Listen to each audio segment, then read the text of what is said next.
Welcome to my very first fan photo critique session. Now, these landscape photography photos that I'm about to critique, these all come from my Patreon followers. So if you're interested in maybe having your images critiqued, I'll put a link to my Patreon down in the description below. So we'll start with this image from Derek of Yosemite. This is an absolutely gorgeous image, and it's one of those images that I'm jealous that I didn't take this shot. So let's just look at the composition. This has got it all. So you've got a misty mountain backdrop. You've got this beautiful tree reflection here with a beautiful tree line, perfect snow on the trees, and then a nice snowy, icy foreground with a reflection here. Just gorgeous. This has everything. So looking at the composition, normally I would be complaining about this bottom right corner here having so much space devoted to it with not much going on. But in this case, I feel like it's a perfect balance to what's going on in the top left over here. And then you've got all of this, again, what normally I would be complaining as empty space. It's not. It's got this beautiful reflection of these trees, these snow-covered trees. I just love how that snow is piling up all the way from the bottom to the top of the tree. You can tell it's been wind blasted. Just get rid of this. And then you've got this lovely leading line slap bang in the middle of the frame. It kind of curves in a little bit to the right and then points you back out to make you look at these trees and then that mountain peak there. So this is just an absolutely gorgeous composition. And so those things that I would usually complain about, for some reason, they just look right in this photo. Now, I'm looking at this, I'm thinking, okay, well, maybe if you just moved over to the right a little bit, these trees would have been pushed over to the left, and that would have revealed a bit more of this mountain peak here. But if Derek could have done that, then this area of white would have got even bigger. And I feel like that's at the maximum of what I would want for just a big white expanse. Although it's nicely balanced by what you can see here going on in the reflection. And again, if Derek had stepped over to the left, that would have reduced this big white expanse here, but that tree would have then blocked that peak. So you've done a really good job there, Derek, of carefully balancing all of the elements so that everything sits in a perfect little spot, and that is the art of composition. So you've totally nailed that as far as I'm concerned.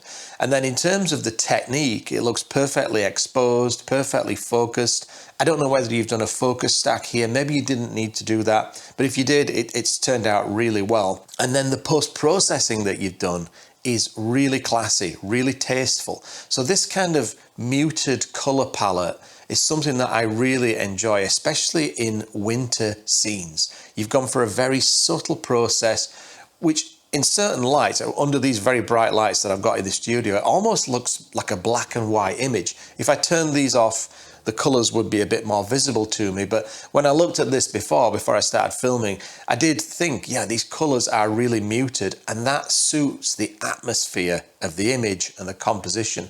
So you've done a really good job. I don't know if you've done like dodging and burning to sort of brighten up this reflection, to kind of bring it up a little bit more in brightness. Whatever you've done with this, top marks. I could not have done better. I'm extremely jealous. Okay, on to Dwayne's image. And correct me if I'm wrong, Dwayne, but I feel like this is Bochiel Etiv Moor in Glen Coe. I recognise the shape of this mountain. So nice shot, nice atmosphere. The first thing that I think about when I look at this composition is I want to see more, because this mountain is so impressive. This valley is so impressive. I know this valley, so if I'm right, I think it is what I think it is. And I feel like there's more to show with this. So if you weren't able to zoom out, if you were at fixed focal length, I would have been tempted to have just crossed the road and moved a little bit further back to try to fit in more of this beautiful mountain. And it looks like you either used maybe a phone or a point and shoot, because I can see that the dynamic range here is quite limited, that the highlights look a little bit blown out. So whenever you're shooting with a camera like that doesn't have a lot of dynamic range, you have two options to try and retain detail in the bright parts of your image, and that is to just underexpose it, and then you can lift your shadows later, which might introduce a bit of noise, or you can bracket your image. So you can take multiple exposures with different exposure values and blend them together in post. And I feel like this is probably one of those instances where you've got lots of brightness and contrast in those clouds, where you're going to want to bracket your image, or at very least underexpose it. And then you've got what looks like maybe a dust spot just up there. That's easily fixed. But blown out highlights, you can't fix them really. You've got to shoot those correctly at the time of exposure. So I would try and fix that if you've got that in the image itself, maybe reprocess it, bring out the detail in those highlights. And if you ever get back there, if you get the opportunity, I'd try and compose the shot a little bit further away and try and fit a little bit more of this beautiful, impressive mountain into the frame, because I know what's out of side of the edge of the frame there, if this is where I think it is. So I just want to see more of that, right? So you've teased me with what's good. I just want to see a little bit more of that. Okay, on to Gary's image of this. I think this is a cathedral. I absolutely love this composition, Gary. I love the way that you've used this arch to frame these two towers. Beautiful composition. And I love that you've got these extra little bits of detail in the architecture there, these little curving arches, these pillars.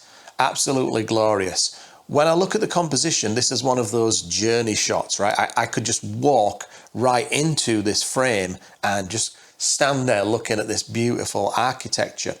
When I'm looking at this post here, this pillar, I am wondering if maybe we could have got a little bit more of that, the bottom of that post there, because it just looks a little bit cut off.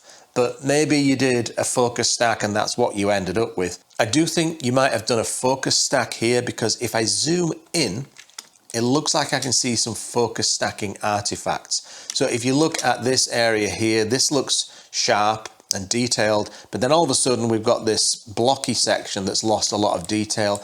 And if we go down here, you can clearly see this line here where something hasn't stitched together perfectly. So whenever you're doing a focus stack like this, my most essential tip that I can give you is to shoot more frames than you think you need. Whenever I mess up a focus stack, it's usually because I didn't shoot enough frames. I tried to do it in like 3 or 4 frames when really I may have needed maybe 7.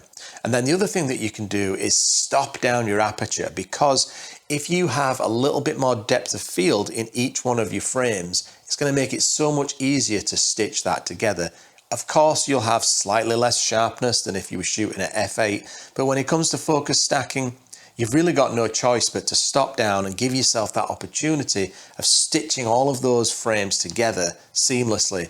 And f16 will usually do that. So hopefully you have those extra frames and you can redo this focus stack and just bring back those artifacts that you can see there. If not, you'll just have to go back. But overall, fantastic composition, very well exposed, nice focus on the bits that don't have those focus stacking anomalies. And I love this mist. This is so much more atmospheric than if you'd gone there on a blue sky day. It's really cinematic looking. And judging from the other images that I've seen of yours before, Gary, you've definitely got an eye for this type of photography. So I'm looking forward to seeing more of these. Okay, Gavin Zheng's Cityscape. I love this shot. I love the simplicity of this composition. And I have noticed recently that some of the submissions you guys have been sending in have featured a lot of cityscapes. And I've been kind of inspired by that. So I might have to go and visit somewhere like New York and do some cityscapes. If you're from New York and you've got like a really deluxe balcony with a fantastic view of the city, get in touch. I wouldn't say no to a nighttime visit to your balcony with a glass of wine and some snacks. Right, so what I love about this shot, first and foremost, is the composition. So I love how striking this bridge is. It's just so imposing, coming across the frame, just slashing across the frame. And then you've got the city skyline, and then what I think is probably a boat passing through underneath the bridge with those lights. Now, obviously, I have to complain about something, Gavin. So I'm gonna get picky. What I would complain about here, if I had to, there's not much to complain about, is I just would like to have a bit more space after the edge of this huge pillar here. I feel like it's really tight to the edge of the frame. And then the same with this skyscraper here, where it comes to the edge of the frame. I don't know if that's possible. I don't know if it was even possible to fit more into the frame there, or if you had, maybe something else would have crept in.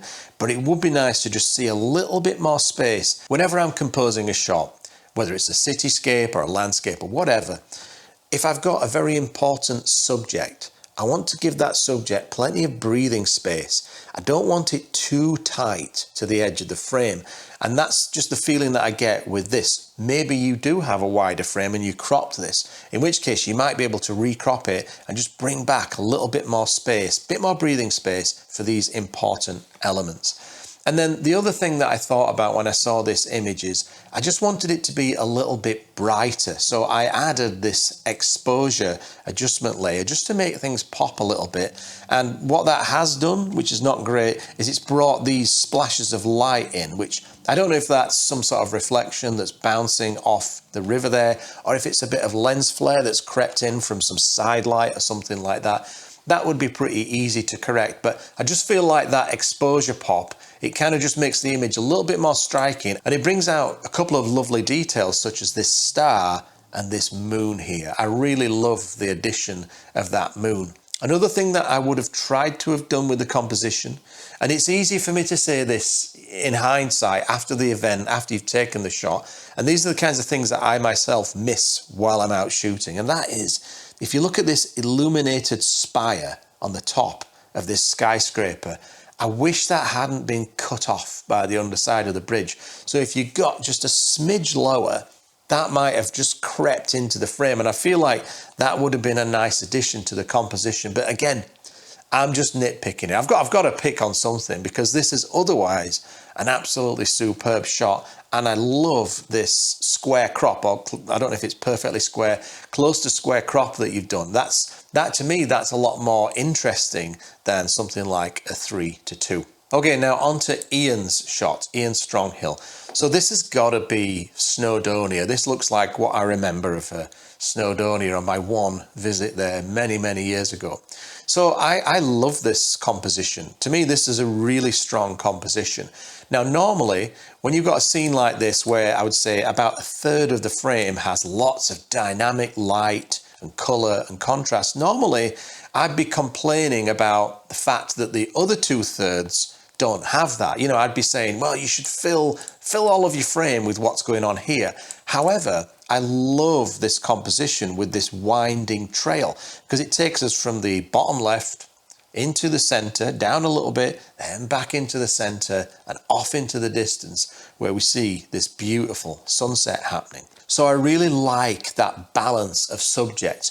This is one of those shots that is, again, it's taking us on a journey. You can clearly see your path through this valley. You can see where you're going to go and what's coming up, and it's all majestic. The one thing that I would try to improve a little bit, if you can, Ian, is just the processing a little bit with this sky and the mountain there. So obviously this is a high contrast image. I'm hoping that you bracketed your exposures so that you've got multiple frames that capture all of the highlight detail that's looking a little bit blown out in the sky there. And then of course this area up here, this edge of the mountains, is very dark. So I think you could do a bit of careful exposure blending to even those things out a little bit so that they looked a little bit more natural, because this kind of looks like you dropped a graduated ND filter on it. Hopefully not in camera, because that's impossible to take out. I mean, you can work with it a little bit, but if you added this grad in post, then obviously you could take that off and try and do a bit of careful exposure blending, which would look more striking but also a lot more natural. So I would try and maybe reprocess this to bring back those highlights and just lift the shadows in these very dark areas up here. Other than that, one of the things I do like about the process that you did here is you've got lots of colour and saturation in the top of the frame here, which is where all of the colour is happening. But then in the bottom 2/3, it's very unsaturated and dark looking. And I kind of like the contrast between hot, vibrant colour and then muted colours that you've got down here. So I approve of that message. I just think you could do a more refined job of the exposure blend there. And I feel like the image is worth that extra effort because the composition is so good. The storytelling of this quest of going into these Welsh mountains. I really hope it's Snowdonia because I'm just going to look stupid if I'm wrong about that. Okay, Jerry Keeter. This is a gorgeous shot, Jerry. Dolomites, right? I love that this is one of those 3-layer compositions. So you've got this foreground hill in this valley here. Immediately after that, you've got this mountain range. And then above that, you have this sky. So it's like a 3-layer composition. And looking at this, I would say that this is maybe like, it's definitely above 70 millimeter to almost telephoto. And whenever you shoot landscapes like this with those somewhat telephoto focal lengths, it really brings the mountains towards you. Instead of them being these little tiny pyramids way off in the distance, they're pulled towards the viewer and they really slap you in the face. And the older I get, the more interested I am in those types of compositions. And I think you've nailed this perfectly here. So it looks like you've got your exposure, your focus, everything seems technically perfect with this. The composition is great. I love the balance between foreground, middle ground, and you've got just enough sky there for me to feel like, yeah, I can see what's going on in the sky. The only thing I would second guess here is maybe that purple filter that you've added to the sky there. That's not to my personal taste, but this is your picture. So if you really like that, then absolutely go with that. I do like these cool blue hues that you have in the mountains here, but I'm just not sure about that sort of pinky purple filter in the sky. I'd be tempted to either continue with that blue look or maybe a sort of grey, not that colourful tone, which would then make the blues in this pop a little bit more. And you could also warm up this foreground valley. So you've got warm and then cold and then neutral in the sky. But other than that, fantastic composition, very well executed. Okay, Jim Henley's shot of this factory. This is not really my kind of thing, but there's something about this image that I really like because I mean, I don't even know what's going on here, but this looks like some sort of steampunk movie set. It's just so interesting. There's so many angles and shapes, really interesting structure. I don't know what it is. And then I really like this moody sky. Now, I don't know if this was the real sky, Jim. Post a comment below and let me know.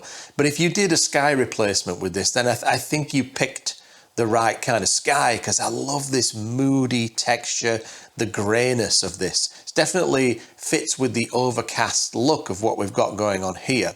Now, I'm not a big fan of car parks, but there's no way to get this shot without that. So one thing I might have been tempted to do is just pop some of the colours in these trees here just to sort of accentuate those fall colours, which might make me look a bit less at the empty car park here.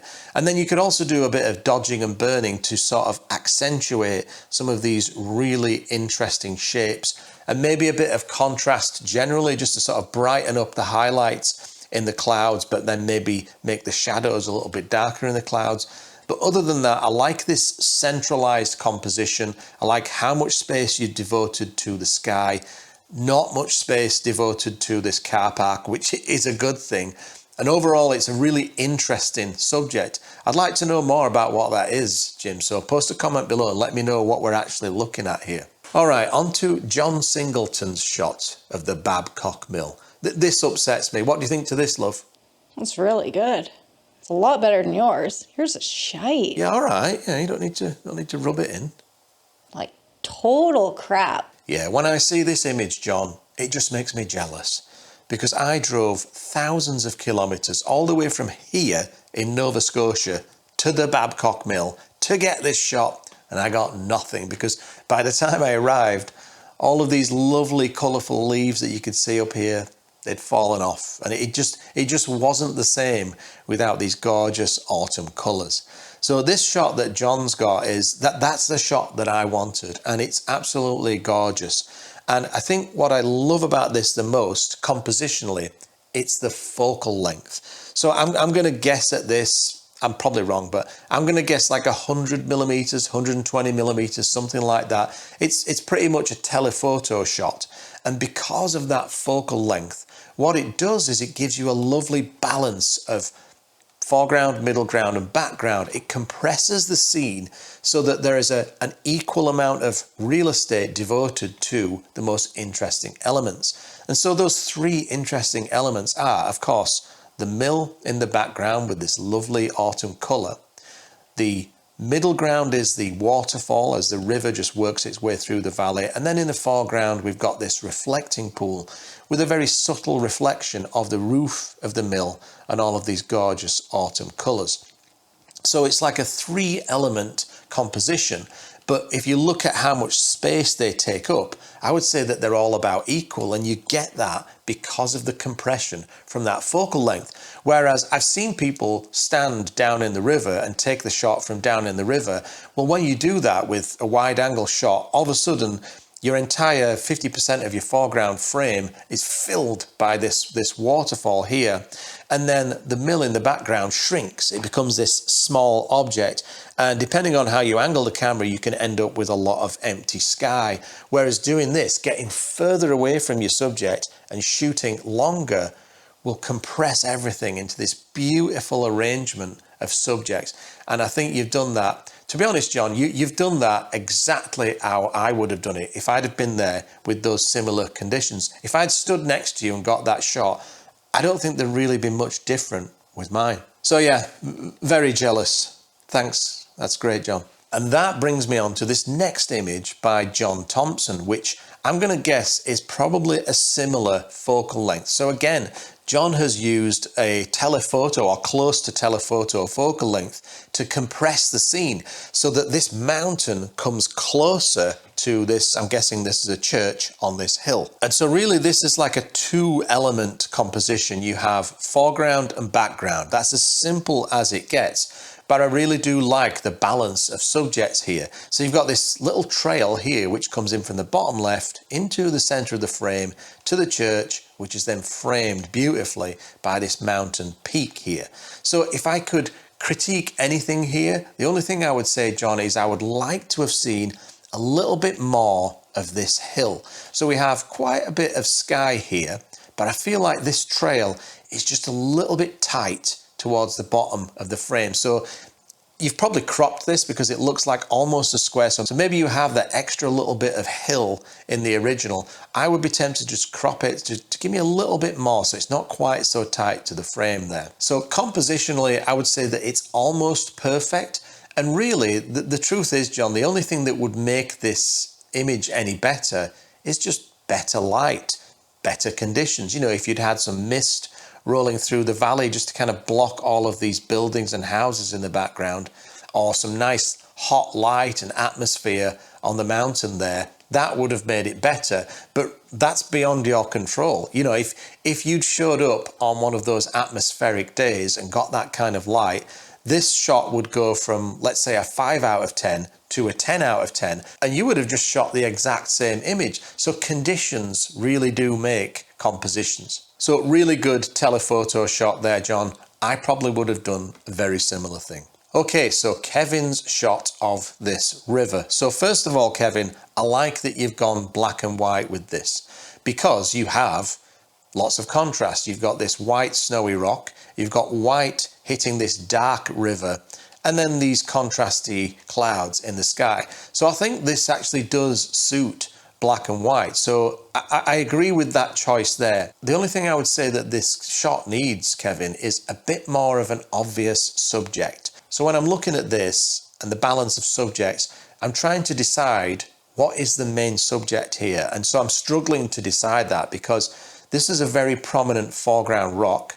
The rest of the frame is mostly river, but it's a wide river that doesn't really have, it's not like it's got a snaking line or a particularly white area of action in the water. And then the background is these small hills with some clouds above it. So it's difficult for me to decide what is the main subject here. So that's something that you really want to think about when you're composing your images. I always still ask myself that question. What is my main subject here? And if I can answer that question, I know that there's a good chance I've got a good shot. But with this image, I'm just not sure what it is. So even though you've done everything right, like it looks like you've focused perfectly, you've got nice shutter speed, you've got perfect exposure, you've processed it quite tastefully. And like I said, I like the black and white. I'm just wishing for that more prominent subject matter that I can really sink my teeth into. So one of the things that I teach in my workshops and in my composition courses is to look at your image as a series of characters, whether it's a movie or a stage play, and think, well, what is the lead character? And if you can pick one lead character, and then all of the other elements of your frame are just supporting characters, well, then you've got a clear composition. But in this, I'm just not sure. Is it the rock in the foreground that's my lead character? Is it the river? Or is it the mountain backdrop? I'm just not sure. So if you can compose your future images so that you can answer that question clearly, then you're going to have stronger compositions. Okay, Chris, now onto this lovely mountainscape that you've got. So what I find interesting about this shot is you've got the person in the shot just in front of this ridge line here, and then these mountains in the background with this lovely bit of low-lying cloud on them. But the balance is a little bit off for me with this composition. So I've got almost 50% of the frame is devoted to sky, and there's some cloud going on, but then once we get to about here, it's just different shades of blue. Now, if you'd compose this shot for the purposes of a poster where you wanted to deliberately have some negative space so that you could drop some text into it like that, then I think that composition would work. But without that, it seems a little bit unbalanced. And then the other thing that I'm struggling with here is you've got this very interesting line here. To me, the way that the person interacts with this line, that's the most important part of this composition. And look how tight to the edge of the frame that is. Like if I take that off, this line almost disappears off the edge of the frame. So if you just angled the camera down a little bit more, it would have fixed those two problems. You would have had less sky, and then you would have featured this beautiful ridge, which I think is an essential part of the composition. But other than that, it's great. I mean, there's some lovely colour, there's some lovely atmosphere, the light is really nice. Seems like you got the focus right, the exposure perfect and everything. We don't have blown out highlights. So really it's just a compositional tweak of angling the camera down. Now, to me, these are the things that are obvious now because I've made these mistakes hundreds of times. So hopefully the next time you see something like that, you'll be able to recognize that that's an important feature and then just angle down and make sure that you capture that important feature. Okay, Laurie's image of this church in Iceland, I think it is. I think this is a really good image, and I love the addition of the person with the umbrella. I love the mood of the image. Looks like you've got everything technically perfect. The highlights are good, the shadows are good. I like the muted tones that you've used, and the focus looks perfect. I also like, in the composition, I like that you've pushed off the church to one side. However, I do feel like there's a lot of frame space devoted to this, which looks like a dry stone wall, but it's almost like a secondary feature. I feel like the wall itself could be made more of, like you could make more of a feature of that. But as you can see, it's kind of blurring off, and I'm not really sure if it's helping us with the composition. So I would have been tempted to either feature more of that, showing that texture that you can see there and that grass growing off the top, or take it out completely. So I'm not sure that that really helps us with the composition, but everything else in the composition I really like. I think what you've managed to capture here is the mood of Iceland. I really hope this is Iceland because I'm going to sound stupid if it's not. But the sky and the muted tones that you've chosen, that's just how it feels to be there. And I think you've captured that beautifully in one frame. And I like the rain that you can see dripping off of this umbrella, or brolly as I would call it. And when you're doing landscapes like this, where it looks like you've got a bit of a shallow depth of field going on here, where you've focused over here probably and deliberately blurred this area here, I feel like with shots like this, it's almost better to exaggerate that and go for, if you've got it, an even wider aperture to blur out even more, which then draws your attention to the sharper parts of the image, such as the church. But overall, I think you've done a really good job of capturing the atmosphere of Iceland. Again, I really hope this is Iceland. All right, so now onto this image of Mandy's. So this is probably the easiest one to critique here because there's only one thing that I really would change with this image, and that is just the crop. So I don't know if this was shot with a phone and maybe you just had a fixed focal length, but I've shot this place many, many times, so I know the struggles of this place. And I'm constantly having to make adjustments with my zoom to exclude the things that I don't like. And the first thing that I don't like about this scene is the highway there. You can see that highway creeping in from the top left. And there's a couple of other little elements such as these bits of grass here and these bushes creeping in from the side. But it's really the highway that I struggle with. And I always make that adjustment to get in a lot tighter.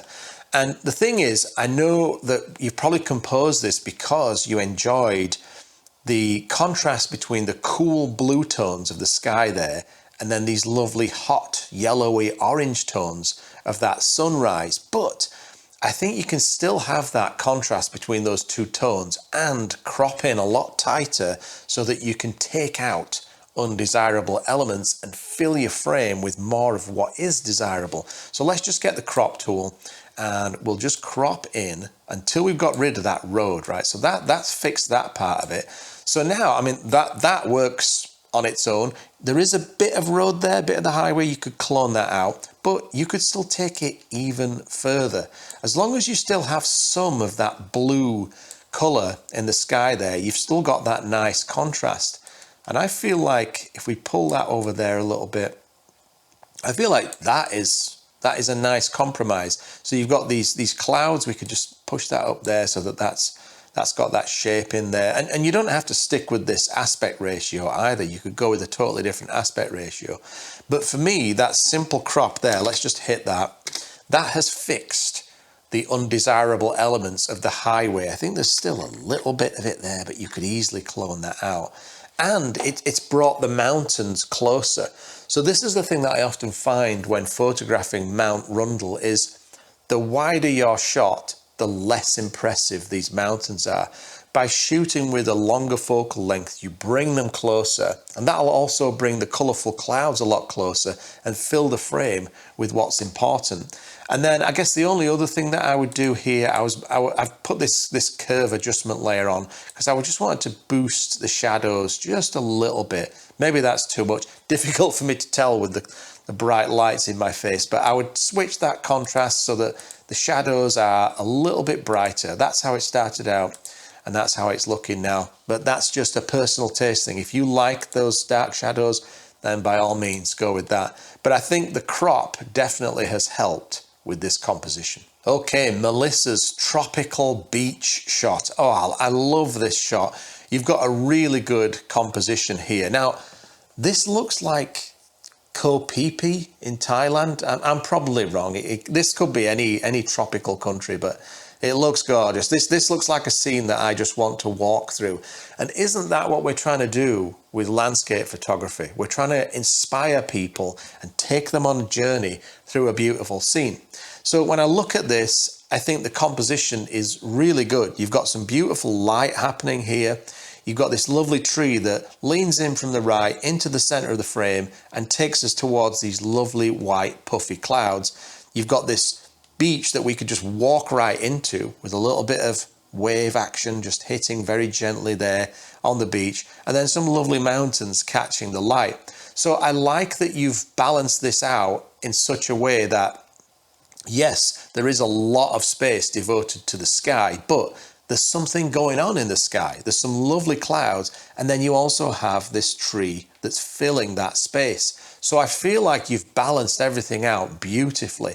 The only thing that I thought about when I saw this image is that it was lacking a bit of contrast. So I took the liberty of adding a curves adjustment layer and just popping the contrast just a little bit. So that's how it came to me, and this is what I did with it.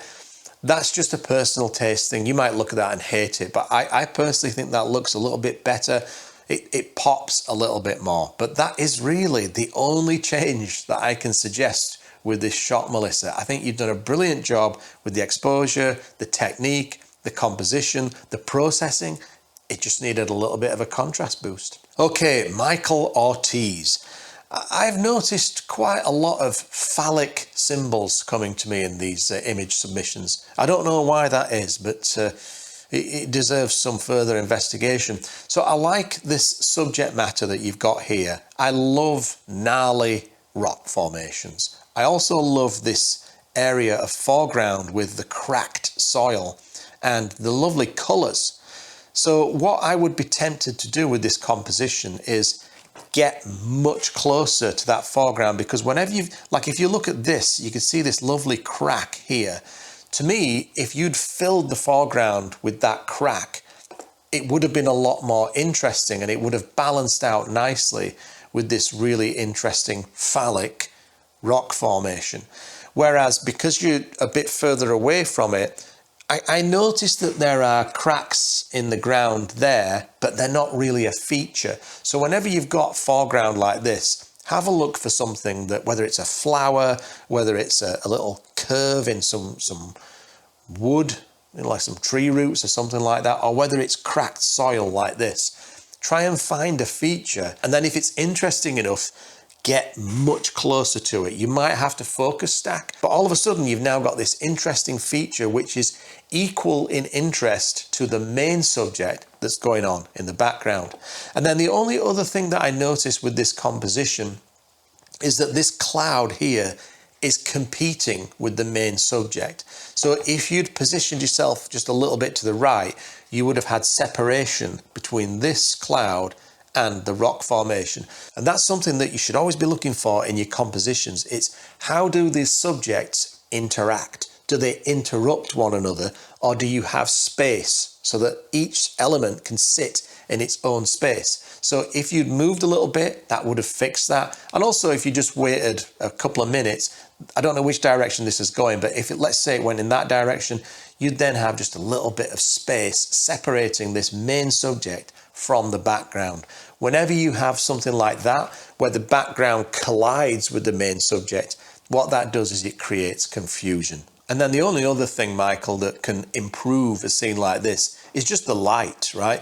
If you come back during sunset or sunrise and you've got really nice light, some lovely clouds, some lovely side light, that makes your shot so much easier to compose, because often the light will dictate how you position your camera. But other than that, Michael, that's a pretty good effort. Okay, Mike's waterfall shot.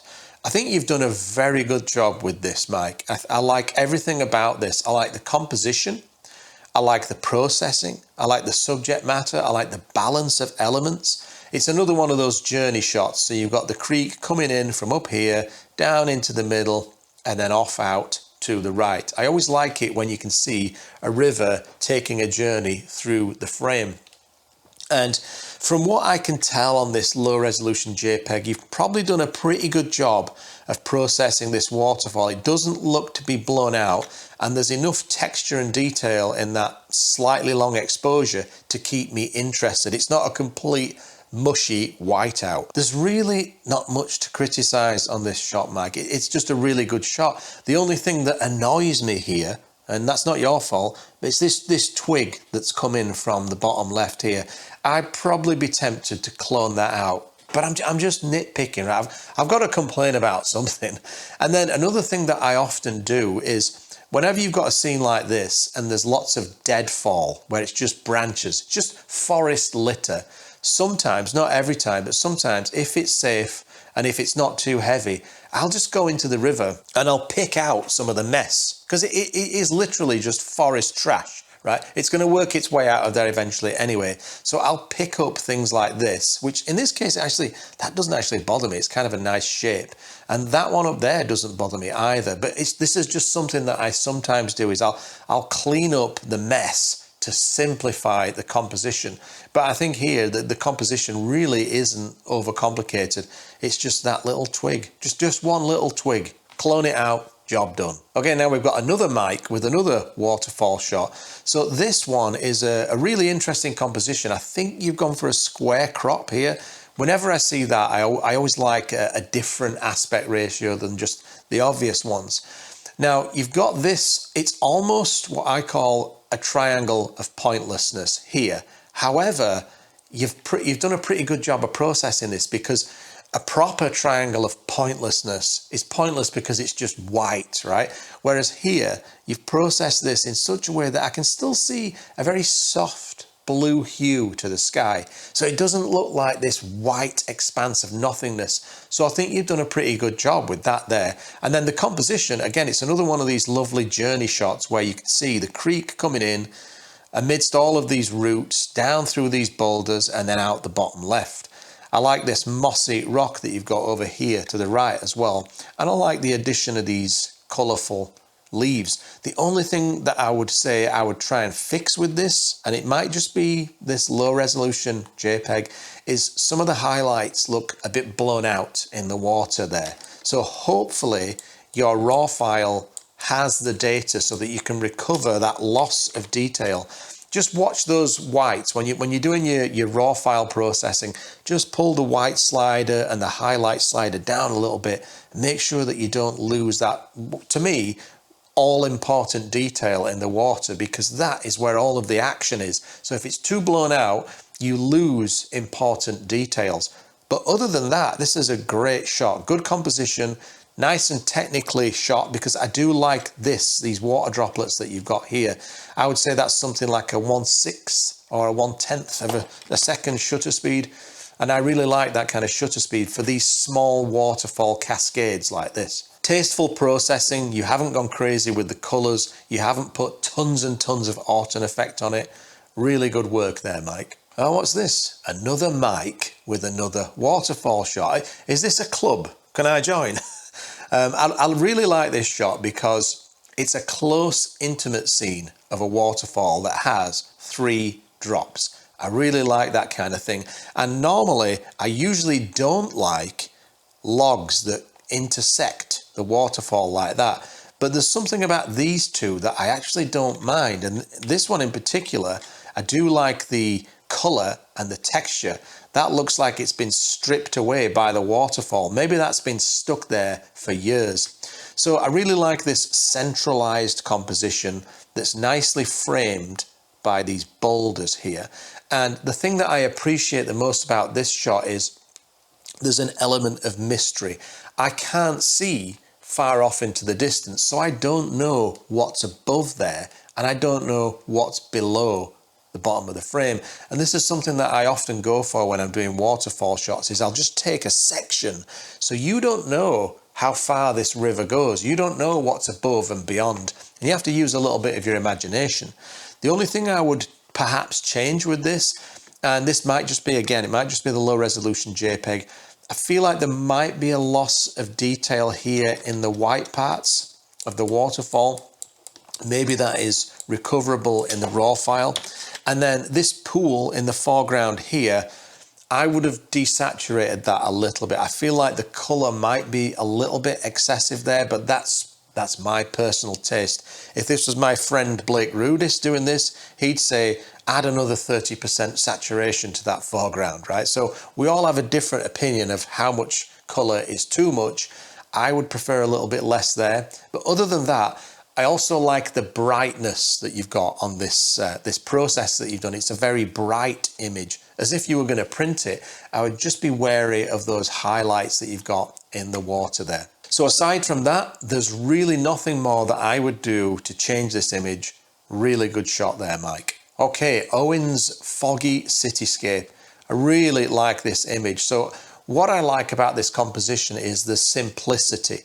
So you've got this main subject here, which you've pushed off to the right of the frame, and then over to the left of the frame, which would be negative space, you've got this fogged out spire, well, 2 of them in the background. And so to me, that's as interesting as this lovely piece of architecture here. So to me, even though that kind of looks empty at first glance, It's not. It's got some atmosphere, and it gives a little bit of room to your imagination to wonder what's out there. So I feel like this half of the frame is interesting, and this half of the frame is interesting too. And then the bottom half of the frame has this very interesting light from this boat that's passing by. So I really like these balance of subjects, but the first thing that I thought of when I saw this image is, it's black and white, I want to see more contrast. So when it comes to black and white images, contrast is one of the most important things you can use. So I took the liberty of adding a contrast curve, a little adjustment curve here, and that's really popped that. Now, the other thing that I noticed with a shot like this is, whenever you're doing cityscapes with a wide angle lens, you're going to get some warping. So I'll just click here and drag in a ruler line just to show you what I'm talking about. So if you look at the edge of this building here, you can see that it's leaning out, and that's because of the wide angle frame, right? The wide angle lens, sorry. And so you can correct that. Let's just add another one. I'll get another one here. Click. So basically you just click from the edge of the frame once you've enabled rulers. To enable rulers, you go to View Rulers, and you can click from the edge of the frame and bring in a vertical or a horizontal line just to give yourself a guide. So what I'm going to do now is go to this bottom layer, press Ctrl T to get the transform tool, right click on that and choose warp. But I don't want to warp the whole thing, which would then stretch this side of the frame. So I'm going to right click again and choose split warp vertically. And I'll probably find a fairly straight line about somewhere like there. And now I can stretch from the edge towards the center, and it won't affect the left of the frame. And I can just click on this point here and drag that in a smidge there. Maybe that's too much. And I'll just zoom in a little bit. So now you can see this has been a bit corrected. This looks straighter, but this is now leaning too far in. So let's fix that. So let's just zoom out a little bit and just pull that over here a smidge. So that's a little bit straighter, and then we'll get that one and pull that back in.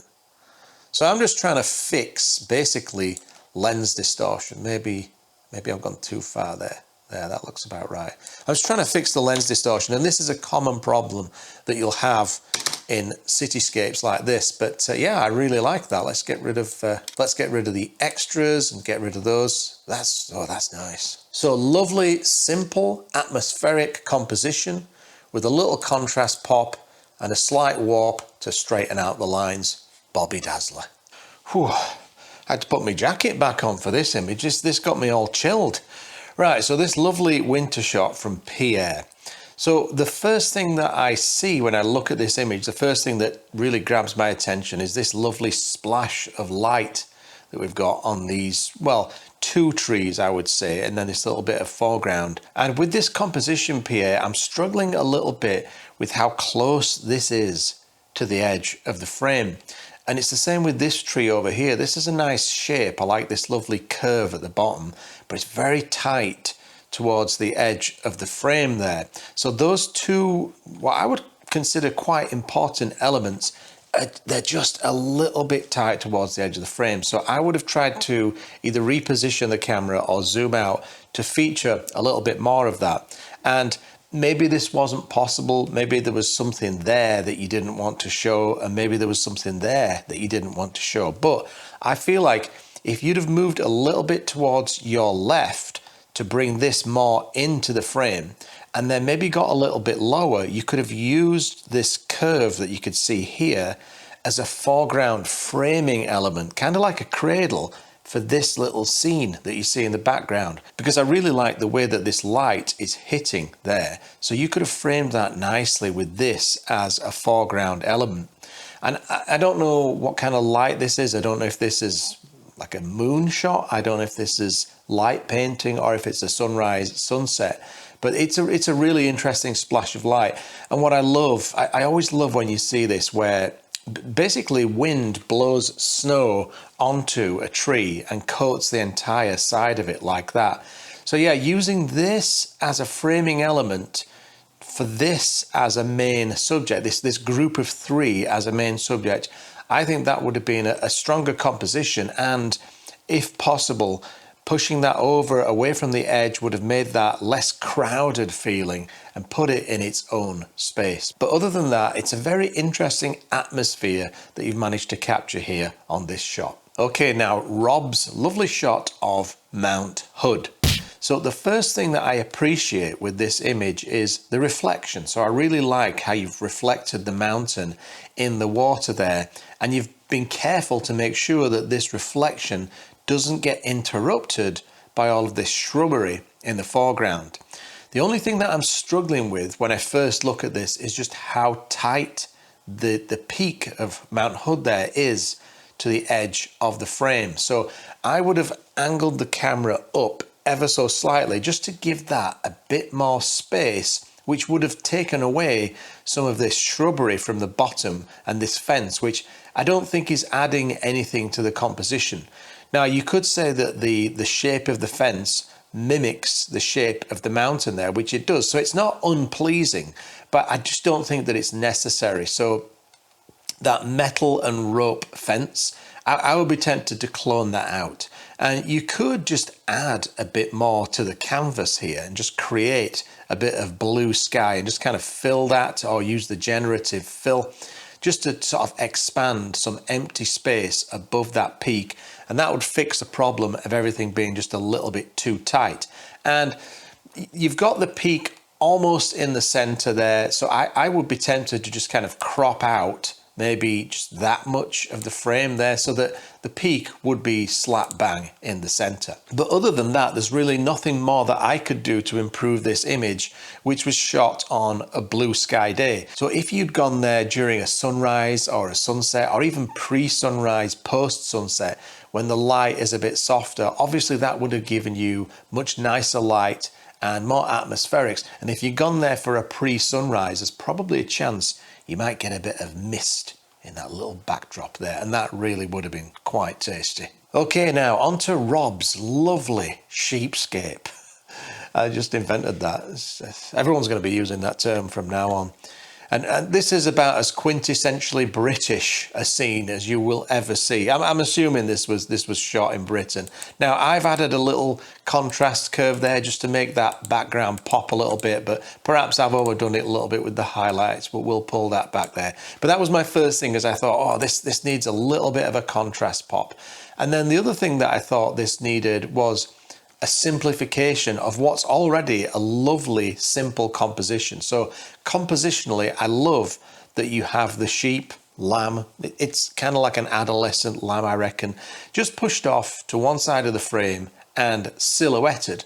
But I think we could take that even further, and I would be tempted to go for a square crop. Whoa, let's click on that and drag that over here. So I would start in this bottom corner and then just bring things tighter and tighter till we can get just what we need. And I would say something like that is probably bang on, because as you can still see the horizon in the background, but let's just commit to that. The lamb there is just a little bit more in the forefront, and it's bigger in the frame. You've still got that dark patch of clouds in the sky.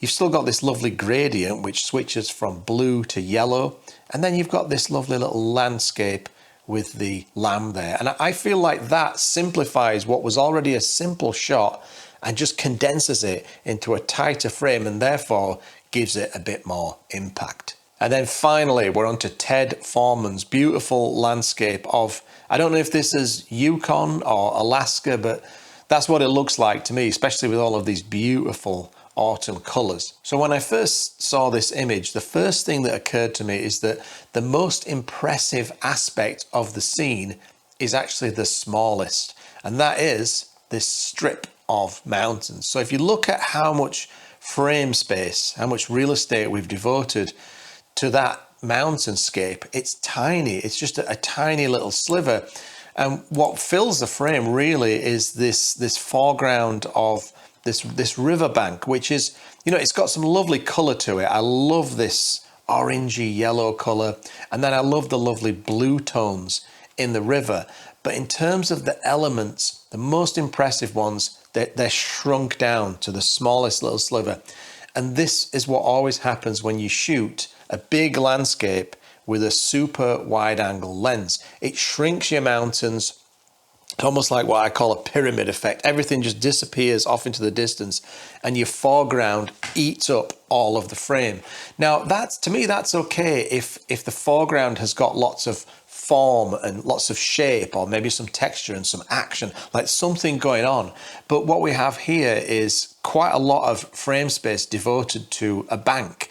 And even though it's a nice colourful bank, do you really need that much devoted to it? And do you really need this much of this river here? So when I look at this composition, I see three elements. So I see the river, then I see the foothills and these banks, which are all part of the same colour palette. It's lovely, warm, orangey, yellowy, red colour palette. And then the third element is the massive mountains, those snow-capped mountains, with the sky, nice little sky. So that's three important elements that I feel you could condense much tighter with a much longer focal length, and your image would have a lot more pop, because the mountains being, to me, the most important and the most impressive part, the most important element, would be right in your face. They would be up front and prominent, because if we go back to, let's say, Jerry Keeter's shot, this was a much longer focal length, and that compression